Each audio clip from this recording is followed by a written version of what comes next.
السلام عليكم ورحمة الله وبركاته.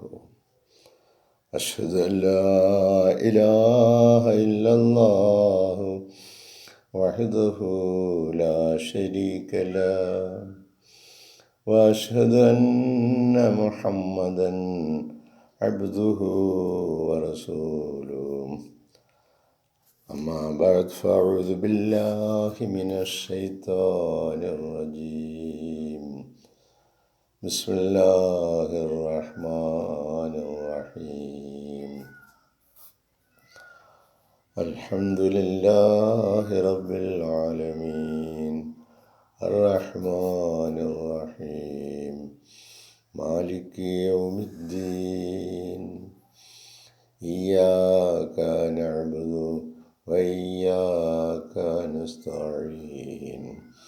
اهدنا الصراط المستقيم صراط الذين أنعمت عليهم غير المغضوب عليهم ولا الضالين.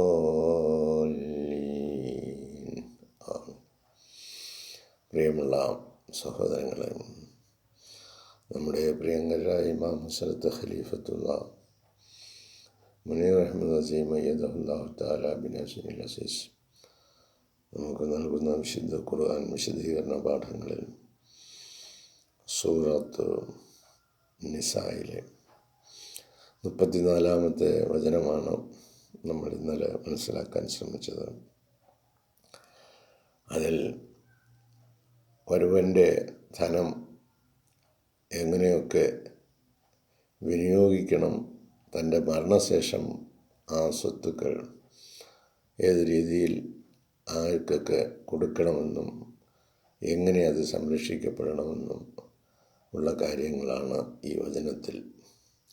അതിൻ്റെ വിശദീകരണമായി ഹസരത്ത് ഖലീഫത്തുള്ള പറയുന്നു, justice must prevail in all matters. എല്ലാ കാര്യത്തിലും നീതി നടപ്പിലാക്കേണ്ടതാണ്.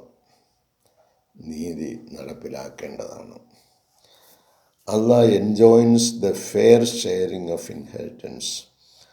അല്ലാഹു തആല അനന്തരാവകാശ സ്വത്തുക്കൾ ഏറ്റവും നല്ല നിലയിൽ പങ്കുവയ്ക്കുവാൻ കൽപ്പിക്കുന്നു. Allah enjoins the fair sharing of inheritance to the appropriate parties, അനുയോജ്യമായ ആളുകൾക്ക്. From among the blood relatives, അത് രക്തബന്ധുക്കളിൽ പെട്ടവരുണ്ടാകാം.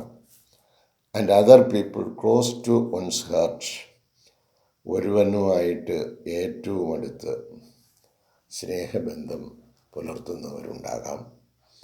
Provided a will is made, ഇത് സംബന്ധമായിട്ടൊക്കെ ഒരു വിൽപത്രം, തൻ്റെ ആഗ്രഹങ്ങൾ എന്തൊക്കെയാണ് എന്ന് രേഖപ്പെടുത്തുകയും. A will is made where in all details for the repartition, ഓഹരി ചെയ്യുന്നത് സംബന്ധമായിട്ട് എല്ലാ കാര്യങ്ങളും അതിൽ രേഖപ്പെടുത്തുകയും.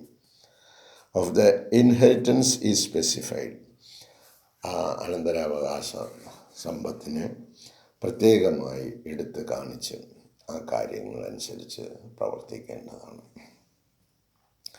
And Allah also makes mention, അതുപോലെ അല്ലാഹു തആല ഈ കാര്യങ്ങൾ കൂടി ഓർമ്മിപ്പിക്കുന്നു. ദാറ്റ് ആൾ ടെസ്റ്ററ്റേഴ്സ്, ഈ മരണപത്രിക തയ്യാറാക്കുന്നവരെല്ലാം മസ്റ്റ് ആൾസോ മേക്ക് ഷുവർ, അവർ ഉറപ്പാക്കേണ്ടതാണ്, that they respect their words, അവരുടെ വാക്കുകൾ ആദരിക്കപ്പെടുന്ന നിലയിൽ. Given to any party to count them in the inheritance, ഈ അനന്തരാവകാശ സ്വത്ത് ഇന്നതുപോലൊക്കെ ചെയ്യണമെന്ന് പറയുന്ന ആ വാക്ക് ഈ എല്ലാ മരണപത്രിക തയ്യാറാക്കുന്നവരും ഉറപ്പാക്കേണ്ടതാണ്. That they respect their words given to any party, ആർക്കെങ്കിലും അദ്ദേഹം നൽകുന്ന ഈ വാക്കുകൾ അത് പാലിക്കപ്പെടുന്നവരാണ് എന്ന് നിങ്ങൾ ഉറപ്പാക്കിക്കോണം. To count them in the inheritance. ഈ അനന്തരാവകാശ സ്വത്തുകൾ ഇന്ന പോലെയൊക്കെയാണ് ഉപയോഗിക്കേണ്ടത് എന്ന് പറഞ്ഞാൽ അതിനെ ആദരിക്കുന്നവരായിരിക്കണമെന്ന് അവർ ഉറപ്പാക്കും. And this may include the creditors. ഇനി ആരുടെയെങ്കിലും കയ്യിൽ നിന്ന് നമ്മൾ കടം വാങ്ങിയെന്നിരിക്കട്ടെ, ഈ കടം കൊടുത്തവൻ, അവൻ്റെ കാര്യവും this may include the creditors to whom the testator had contracted ഡെപ്റ്റ്. ഈ മരണപത്രിക തയ്യാറാക്കുന്ന വിൽപ്പത്രത്തിൽ അവൻ ആർക്കെങ്കിലും കടം കൊടുത്ത് തീർക്കേണ്ടതായിട്ടുള്ള ആളാണെങ്കിൽ, ഇന്ന ആളിൻ്റെ കയ്യിൽ നിന്ന് ഇത്ര രൂപ ഞാൻ വാങ്ങിച്ചു, അത് അങ്ങനെ ഒരു രേഖ ഇരിപ്പുണ്ടെങ്കിൽ, അത് കൊടുത്തു തീർത്തിട്ടില്ല എങ്കിൽ, and had not been able to repaying during his lifetime, തൻ്റെ ജീവിതകാലത്ത് അത് കൊടുത്തു തീർക്കാൻ കഴിഞ്ഞിട്ടില്ല എന്നുണ്ടെങ്കിൽ ആ കാര്യവും അത് രേഖപ്പെടുത്തുകയും അവൻ്റെ അനന്തരാവകാശ സ്വത്തിൽ നിന്ന് പ്രസ്തുത കടക്കാരന് ഉള്ള കടം വീട്ടേണ്ടതുമാണ്. Everyone must have their share. ഓരോരുത്തർക്കും അവരവരുടേതായ ഓഹരിയുണ്ട്. According to the book of Allah and the Sunnah. വിശുദ്ധ ഖുർആനും റസൂൽ സല്ലല്ലാഹു അലൈഹി വസല്ലമയുടെ സുന്നത്തും അനുസരിച്ച് ഓരോരുത്തർക്കും കിട്ടേണ്ട അവകാശങ്ങൾ സുന്ന ഓഫ് ഹിസ് ഹോളി പ്രോഫറ്റ്, പരിശുദ്ധ പ്രവാചകൻ മുഹമ്മദ് മുസ്തഫ സല്ലല്ലാഹു അലൈഹി വസല്ലമയുടെ സുന്നത്തും അള്ളാഹുവിൻ്റെ കലാമും അനുസരിച്ച് ഓരോരുത്തർക്കും കിട്ടേണ്ട അവകാശം അവർക്ക് ലഭിക്കുന്നതാണ്. And the testator must be fair to all. ഈ മരണപത്രിക തയ്യാറാക്കുന്നവൻ, വിൽപ്പത്രം തയ്യാറാക്കുന്നവൻ എല്ലാവരോടും നീതിപൂർവം നല്ല നിലയിലായിരിക്കണം വർത്തിക്കേണ്ടത്. For he shall be accountable for all these before Allah. ഇപ്രകാരം ചെയ്യുന്ന ഈ കാര്യങ്ങളൊക്കെ അള്ളാഹുവിൻ്റെ മുമ്പിൽ അവൻ കണക്ക് ബോധിപ്പിക്കേണ്ടി വരുന്നതാണ് എന്ന കാര്യവും അറിഞ്ഞിരിക്കണം.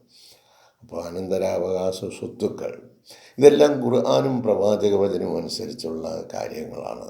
എങ്ങനെയാണ് മനുഷ്യൻ ജീവിക്കേണ്ടതെന്നും എങ്ങനെയാണ് ഈ ലോകം വിട്ടുപോകുമ്പോൾ അവൻ അള്ളാഹു തന്നിരിക്കുന്ന നിഅമത്തുകൾ ഉപയോഗപ്പെടുത്തേണ്ടതെന്നും അത് ആർക്കൊക്കെ ഏതൊക്കെ രീതിയിൽ കൊടുത്ത് അള്ളാഹിൻ്റെ ദീൻ നടപ്പിലാക്കാനും അവരെ സഹായിക്കാനും അത് പര്യാപ്തമായി തീരും. ഇത് വല്ലതും നോക്കിയാണോ ഇന്ന് ചെയ്യുന്നത്?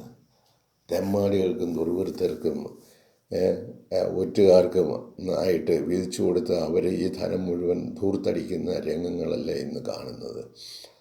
ആരെങ്കിലും ഈ മരണപ്പെട്ടു പോയ ആളുകളുടെ ഖബറുകളിൽ പോയി സന്ദർശിക്കുകയോ അവർക്ക് വേണ്ടി 5 നേരം പ്രാർത്ഥിക്കുകയോ ദുആ ചെയ്യുകയോ അങ്ങനെയുള്ള എന്തെങ്കിലും നല്ല കാര്യങ്ങൾ ചെയ്യുന്നതായി നമ്മൾ കാണുന്നോ? നമ്മുടെ പള്ളികളിൽ അഥവാ ആരെങ്കിലും മരണപ്പെട്ട ഒരു ശ്മശാന ഇടവോ എല്ലാം ഉണ്ടെങ്കിൽ അവിടെ ഒന്ന് പോയെന്ന് ദുആ ചെയ്യാൻ പോലും സമയമില്ല ആളുകൾക്ക്. അങ്ങനെയുള്ള ഒരു ലോകത്തിലാണ് നമ്മൾ കഴിയുന്നത്. ഇതിനെക്കുറിച്ചുള്ള ബോധമുള്ളവർക്കും ബോധ്യമുള്ളവർക്കുമാണ് ഇതൊക്കെ വേണ്ടത്. അതല്ലാത്തവർക്ക് ഇതെന്താ?